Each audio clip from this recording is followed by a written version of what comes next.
Bonjour à tous, j'espère que vous allez bien. Je reviens vers vous pour un vlog défi des 100 jours J75 écriture inspirée.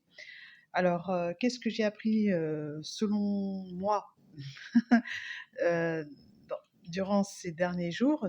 À J50, j'ai fait un bilan, me semble-t-il. On ajoute donc 25 jours. Pendant ces 25 derniers jours, j'ai pu être davantage en contact, mais avec douceur, sur les bienfaits d'une alimentation plus riche en fruits. J'ai constaté que j'avais plus d'énergie et que j'étais invitée à ralentir davantage, à être plus dans une relation pacifiée au temps, c'est-à-dire que je prends le temps et c'est normal. C'est normal de faire les choses en, en conscience, mais quand j'ai en conscience, c'est-à-dire plus dans l'accueil que méditer peut se faire aussi en accomplissant certaines tâches. Et à ce moment-là, j'ai l'impression d'honorer une partie de moi qui n'est pas forcément valorisée, qui ne va pas forcément se mettre en avant. Voilà. Alors, ensuite, qu'est-ce que je note dans le cahier? Je ne vois pas très bien parce que j'ai utilisé une couleur qui brille.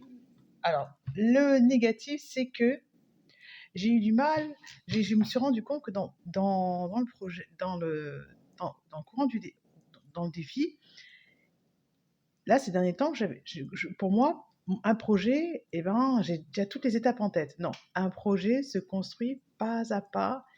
Et là, je me vois procrastiner. Je me suis vue procrastiner parce que je crois que les idées doivent venir être là tout de suite. Parce que ouais, c'est tout de suite, tout de suite, tout de suite. Non, un projet se construit pas à pas, tranquillement, sereinement. La question du sacré, parfois le sacré m'agace, mais là, j'ai clairement fait tranquillement en respectant bien l'intention de se déposer avant d'écrire pour réaliser pour répondre à ma question, hein, pour aboutir en fait, pour faire aboutir la réflexion. Je me suis déposée, j'ai respecté les étapes et ensuite j'ai noté comment, c'est celle de J76, comment considérer le sacré avec sagesse, hein, clairement, dans, dans, dans, dans la sexualité déjà, mais après j'avais envie de l'élargir au sens général, c'est-à-dire que j'ai clairement eu des réponses, je ne pensais pas, j'avais pas envie de le faire, et puis il y a eu les signes. On a été bénis, j'avais envie de dire, mais nous sommes en ce moment très guidés. Il y a beaucoup de signes. Quand je ne veux pas faire quelque chose, je le rappelle. Là, je ne voulais pas faire le J75, j'avais complètement oublié que c'était J75 parce que je fais le défi, mais sans me prendre la tête. Et j'ai observé que j'avais pas fait le bilan. Et là, je crois qu'il y a quelqu'un sur YouTube qui m'a mis un commentaire sur l'ancienne vidéo à J50 et bah oui, j'ai pas fait le bilan à J75.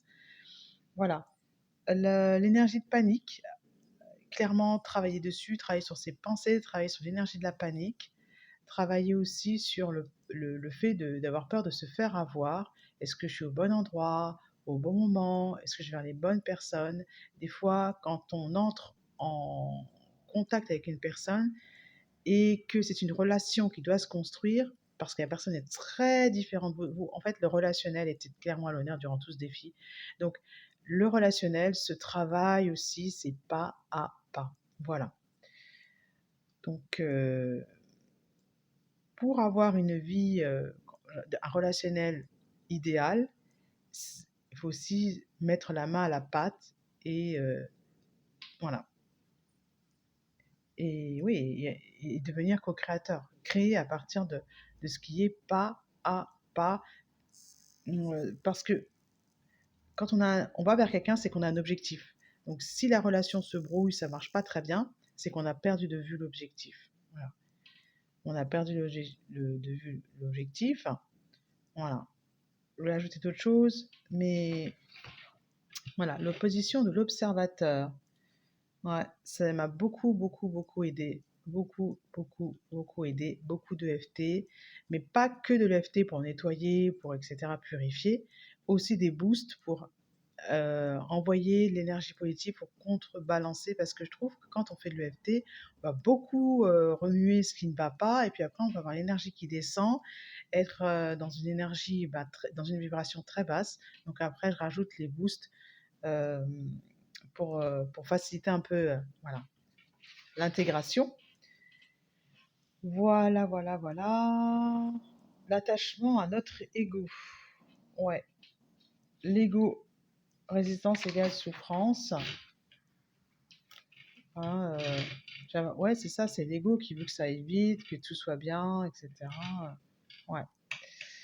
Donc, je voulais vous tirer peut-être une petite carte. Je vais mettre sur pause, je vais chercher le jeu. Alors, le dernier en date, je vous le montre, c'est celui-ci. Les 7 chemins de l'âme de Sylvie Lavoie et Gabriel Sanchez. Je ne connais pas très bien. Je vais ouvrir la boîte parce que d'une seule main, je n'y arrive pas. Je reviens. Voilà, donc je vais prendre une carte au hasard. Voilà, la première qui dit « Je me nourris bien ». Je me nourris bien, elle est tombée souvent, c'est dans mes tirages, hein, j'en ai fait pour moi et pour mon corps a besoin d'aliments sains et pour la communauté, et équilibré pour rester en bonne santé. Il me demande de l'écouter quand les signes de déséquilibre se manifestent. Alors, les signes de déséquilibre, c'est la fatigue, ou alors la lourdeur, la minceur ou l'indigestion, le manque d'appétit, ou alors l'inverse, l'envie constante de nourriture. Je prends de bonnes habitudes alimentaires en commençant à intégrer des fruits et des légumes. Je vais en prendre une autre au hasard. Ça va être celle-ci qui dit « Chaque jour, je mûris ». Voilà. Elle est magnifique celle-là. Chaque jour, je mûris. Alors, je rends grâce à la vie de me donner des leçons sur mon chemin. C'est marrant parce que à J1, avant le début des défis, j'avais tiré la carte « Comprendre la leçon ». Chacune d'elles est un bourgeon prêt à fleurir. Voilà. Déni, peur de vieillir. Quand le chakra couronne est en excès, on a la peur de vieillir, on est dans le déni. Ou alors, quand il est en carence, on est fermé, on manque de maturité. On ne veut pas écouter les signaux. Voilà. Et ainsi, j'ai compris que j'étais bénie. Je rends grâce à la vie de me donner les leçons sur mon chemin. À bientôt.